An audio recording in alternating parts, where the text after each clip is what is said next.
Hello guys, in this video I am going to show you how to search for a wine by using filters, thereby narrowing down your search on the Vivino application.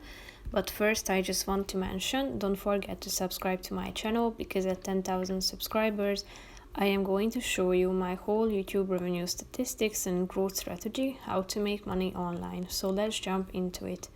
First of all, open the application on your phone.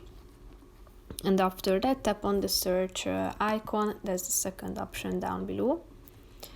Here, click on either the search bar and type in the name of the product that you are looking for.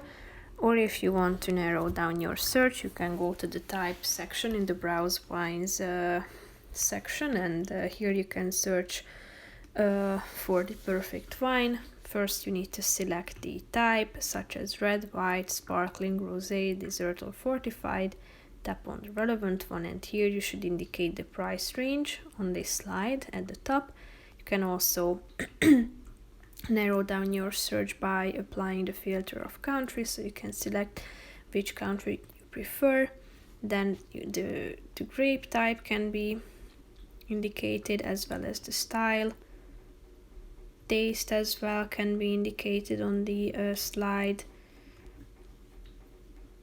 Bottle size, merchant, special, vintage, and pairing options are also available. If you are done with selecting all these filters, click on the done button down below, and you're going to find all of the results according to your selected preferences. So that's pretty much it for this video, guys. See you in the next one. Bye bye.